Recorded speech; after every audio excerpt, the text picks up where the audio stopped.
నమస్తే welcome to news plus. దాదాపు 5 ఏళ్ల విరామం తర్వాత భారత్ చైనాల మధ్య నిలిచిపోయిన విమాన సర్వీసులు మళ్లీ పట్టాలెక్కబోతున్నాయి. 2020లో గల్వాన్ లోయ ఘర్షణలతో తలెత్తిన సరిహద్దు ఉద్రిక్తతల నేపథ్యంలో భారత్ చైనాల మధ్య ప్రత్యక్ష విమాన సేవలు నిలిచిపోయిన విషయం తెలిసిందే. అయితే ప్రస్తుతం ట్రంప్ తలతిక్క నిర్ణయాలతో శత్రు దేశాలు కాస్త మిత్ర దేశాలుగా మారుతున్నాయి. ప్రస్తుతం భారత్ చైనాలో మధ్య రిలేషన్ బాగానే ఉన్నట్టు కనబడుతోంది. ముఖ్యంగా ఈ విమానాల పునరుద్ధరణ వాణిజ్యం, పర్యాటకం, విద్యా సంబంధాలను ప్రోత్సహిస్తుందనే మాట వినబడుతోంది. గత కొన్నేళ్లుగా ఎదురైన ద్వైపాక్షిక సంబంధాలను మెరుగుపరచడంలో ఈ విమానాల పునఃప్రారంభం ఒక సానుకూల పరిణామంగా పరిగణించవచ్చా? ఈ విమాన సర్వీసులు ఎప్పటి నుండి పునఃప్రారంభం కాబోతున్నాయి? భారత చైనా దేశాలు ఏకమైతే ట్రంప్ పరిస్థితి ఏంటి? Let's watch the story.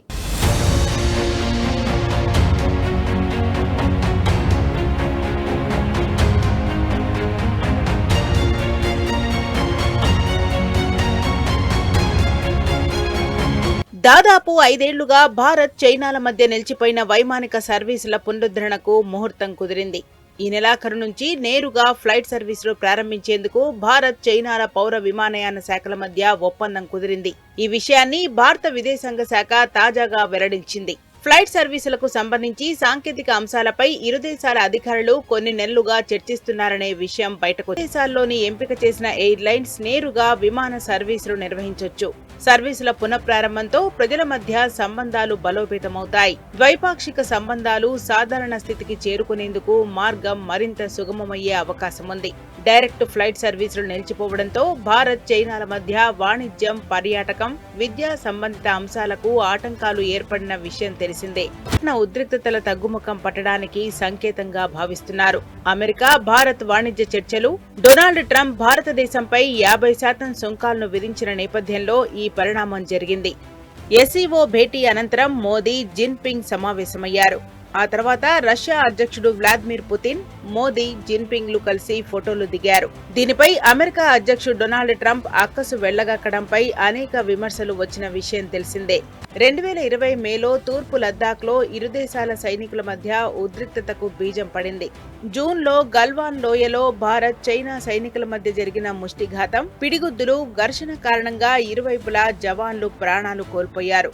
దీంతో సరిహద్దు వెంట గతంలో ఎన్నడూ చూడని స్థాయిలో భారీ ఎత్తున సైన్యాన్ని మోహరించి ఉద్రిక్తతలను మరింత పెంచారు. దీంతో భారత్ చైనా సత్సంబంధాలు అడుగంటాయి. పాస్పోర్ట్లు, దిగుమతులు, అనుమతులు మొదలు మరెన్నో రంగాల్లో సత్సంబంధానికి బీటలు పడ్డాయి. అయితే ట్రంప్ ఇష్టారీతిన విధించిన దిగుమతి సుంకాల భారంతో ఇబ్బందులు పడుతున్న భారత్, చైనాలు ఉమ్మడిగా ఈ సమస్యను పరిష్కరించుకుందామని భావిస్తున్నాయి. ఇందుకోసం మళ్లీ స్నేహగీతం పాడక తప్పని నెలకొంది. గత కొద్ది నెలలుగా ఇందుకు ప్రయత్నాలు జరుగుతున్నాయి. చైనా భారతీయులకు పర్యాటక వీసాలు ఇచ్చేందుకు భారత ప్రభుత్వం గత నెలలో అంగీకారం తెలిపింది. దాదాపు 7 ఏళ్ల తర్వాత ప్రధాని మోదీ చైనా, భారత్ వంటి దేశాలపై టారిఫ్ను అమెరికా పెంచడాన్ని చైనా సైతం తీవ్రంగా, పరోక్షంగా ఖండించింది. ఇలా నెమ్మదిగా బలపడుతున్న మైత్రీ బంధాన్ని నేరుగా విమాన సర్వీసుల ద్వారా మరింత పటిష్టం చేయాలని భారత్ ఆశిస్తోంది. చివరిసారిగా మోదీ చైనాలో 2018 జూన్లో పర్యటించారు. ఆ తర్వాత ఏడాది అక్టోబర్లో చైనా అధ్యక్షుడు జిన్పింగ్ భారత్లో పర్యటించారు. ఇటీవల టియాన్జిన్లో జరిగిన 25వ షాంఘై సహకార సంస్థ శిఖరాగ్ర సదస్సులో భారత ప్రధాని నరేంద్ర మోదీ పాల్గొన్నారు. ఈ సదస్సులో ఆయన పలు కీలక అంశాలపై చర్చించారు. అమెరికా సుంకాల వల్ల భారత్, చైనా రెండూ నష్టపోతాయి. ఇటు భారత్ కి కూడా ప్రత్యామ్నాయ మార్కెట్ అవసరం ఎంతైనా ఉంది. అటు చైనా ఆలోచన కూడా అదే. దీంతో చైనా ఓ మెట్టు దిగైనా సరే భారత్ కి స్నేహహస్తం అందించాలని చూస్తోంది. అందులో భాగంగానే భారత్ కి చైనా ఊహించని మద్దతునిచ్చింది.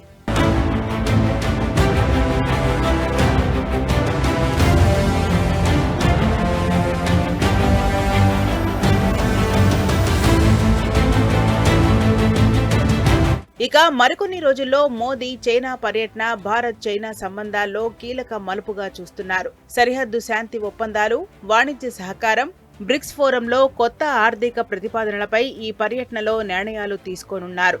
అమెరికా ఆంక్షల నేపథ్యంలో భారత్ చైనాతో ఆర్థిక సహకారాన్ని పెంచడం, స్వదేశీ సాంకేతికతలో భాగస్వామ్యం కోసం చర్చలు జరుపుతోంది. ఈ పర్యటన అమెరికాకు వ్యూహాత్మక సందేశంగా భారత్ తన విదేశాంగ విధానాన్ని స్వతంత్రంగా నడపగలదని చాటుతుందని అంటున్నారు. చైనా మధ్య పెరుగుతున్న సహకారం గ్లోబల్ రాజకీయ ఆర్థిక వేదికను పునర్నిర్మిస్తుంది.